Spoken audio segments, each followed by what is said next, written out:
ஆறாம் தலைமுறை இன்றைய உலகின் மந்திர சொல் இந்த வார்த்தை. அது இணையமாகட்டும் அல்லது விஞ்ஞானமாகட்டும், யார் முந்தி நிற்கிறார்கள் என்பதே பிரதான கேள்வி. கடந்த கால் நூற்றாண்டாக இது குறித்து எந்த ஒரு கேள்வியும் இல்லை. அமெரிக்க ஜம்பம் அப்படிப்பட்டது. கிட்டத்தட்ட கோலோச்சி நின்றனர். ஆனால் உற்பத்தி துறையில், அதிலும் குறிப்பாக மின்னணு உபகரணங்களின் உற்பத்தி துறையை சரியாக கையாளவில்லை அல்லது மிதப்பில் இருந்தனர். சரியான சமயம் பார்த்து உள்நுழைந்து அட்டகாசம் செய்துவிட்டனர் ஷாங்காய்காரர்கள். இன்று அமெரிக்கா மூக்குடைந்து நிற்பதற்கு இதுவே பிரதான காரணம். தனது 6ஆம் தலைமுறை விமானத்தை பெய்ஜிங் படாடோபமாக பறக்கவிட்டு காட்டியிருக்கிறார்கள். நிச்சயம் தற்போதைக்கு அவர்கள் இந்த களத்தில் முன்னணியில் இருக்கிறார்கள். போதா குறைக்கு இன்றைய தேதியில் அதிவேக சூப்பர்சானிக் பயணிகள் விமானங்களின் என்ஜினை சொந்தமாக தயாரித்து அசரடித்திருக்கிறார்கள். அது சரி, அந்த விமானம் அத்தனை தூரம் பலம் வாய்ந்ததா என்பதெல்லாம் அடுத்த சமாச்சாரம். ஆனால் இன்றைய தேதியில் அமெரிக்காவை வெஞ்சி நிற்கிறார்கள் என்பதே அவர்களுக்கு போதுமானதாகவே இருக்கிறது. பெய்ஜிங் ஓர்வித நமட்டு சிரிப்புடனே நகர்ந்து கொண்டே இருக்கிறார்கள். பற்றி கொண்டு வருகிறதாம் பற்றி எரியும் தீயை அணைக்க முடியாதவர்களுக்கு. நிஜத்தில் பெய்ஜிங் ஜெயித்து விட்டனரா? அப்படிதான் புரிந்து கொள்ள வேண்டும் என்கிறார்கள். அவர்கள் அறிமுகம் செய்து வைத்திருக்கும் 6ஆம் தலைமுறை விமானத்தில் 3 இன்ஜின் சக்தி கொடுப்பது போல் டிசைன் செய்து இருக்கிறார்கள். எல்லாம் ஜெர்மனி உபயம் அல்லது அங்கிருந்து எடுத்துக்கொள்ளப்பட்டது என்பதாக புரிந்து கொள்ள வேண்டும். இதற்கு செங்குடு J-37 என பெயர் கொடுத்திருக்கிறார்கள்.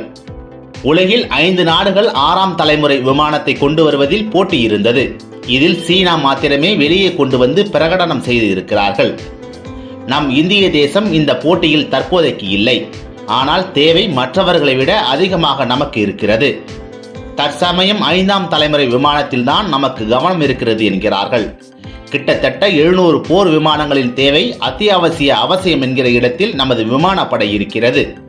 ஏற்கனவே 15 ஆண்டுகள் பின்தங்கி நிற்கும் நிலையில் தற்சமயம் புலிப்பாய்ச்சலில் ஓடிக்கொண்டிருக்கிறார்கள். பற்றாக்குறை ஒருபுறம், அதர பழசான விமானங்கள் மறுபுறம், பின்னால் வந்து சேர்ந்த MiG-29 காலை வாருவது ஒருபுறம் என இடியாப்ப சிக்கலில் தத்தளித்துக் கொண்டிருக்கிறார்கள். ரஃபேல் ஓர் இடைக்கால நிவாரணம் மட்டுமே.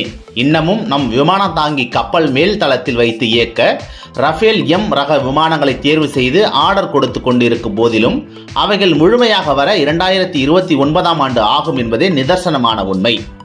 அதற்குத்தான், அந்த இடத்தை கடப்பதற்குத்தான் நம் ராஜதந்திர நகர்வு மிகவும் பிரதானமாக தேவைப்படுகிறது. நம்மவர்கள் கணக்கச்சிதமாக அதனை கையாள தயாராகி வருகிறார்கள். 2032ஆம் ஆண்டு முடிய எந்த ஒரு போர் மேகங்களும் நம் இந்திய தேசத்தை சூழ்ந்திடாது பாதுகாக்க அத்தனை முன்னேற்பாடுகளும் செய்து வைத்திருக்கிறார்கள். இன்றிலிருந்து 7 ஆண்டுகள், அதற்குள் நாம் முழுமையாக தயாராகி விடுவோம். ஏற்கனவே அமெரிக்க ஜெனரல் எலக்ட்ரிக் நிறுவனத்தோடு ஒப்பந்தம் செய்து இருக்கிறார்கள். பைடனால் கொஞ்சம் தாமதமானது. தற்சமயம் பிரான்ஸ் சாப்ரான் நிறுவனத்தின் என்ஜின்களை முழுமையாக வாங்கும் ஒப்பந்தத்தை இறுதி செய்து இருக்கிறார்கள். ஏற்கனவே ஐரோப்பிய நாடுகளுக்கு சொந்தமான ஏர்பஸ் நிறுவனத்தின் உற்பத்தியை இங்கு நம் இந்திய தேசத்திலேயே தொடங்க ஒப்பந்தம் செய்து முடித்து விட்டனர். ரோல்ஸ் ராய்ஸ் நிறுவனத்தோடு பேச்சுவார்த்தை ஓடிக்கொண்டிருக்கிறது. ஆக போயிங் முதற்கொண்டு மேற்சொன்ன நிறுவனங்கள் வரை அனைத்தும் நம் இந்திய தேசத்தில் உற்பத்தி செய்ய ஆலை அமைக்க வேலை தொடங்கிவிட்டது. அடுத்த 2 முதல் 4 ஆண்டுகளில் இவையெல்லாம் பலன் தர ஆரம்பித்துவிடும். 6ஆம் தலைமுறை விமானத்தை அறிமுகம் செய்ததில் வேண்டுமானால் பெய்ஜிங் முதலாவதாக இருக்கலாம். ஆனால் 6ஆம் தலைமுறை விமானத்தில் முன்னிலை வகிக்கப் போகும் நாடு நிச்சயம் அது நம் இந்திய தேசமாக தான் இருக்கும். என்ன, இதற்கு கொஞ்சம் கால அவகாசம் தேவைப்படும். அடுத்த 5 ஆண்டுகளில் தலையெடுத்து விடுவோம். அதற்கு அடுத்த 30 ஆண்டுகளுக்கு நம் ராஜ்யமாக தான் இருக்கும் என்பதில் எல்லளவும் சந்தேகமில்லை.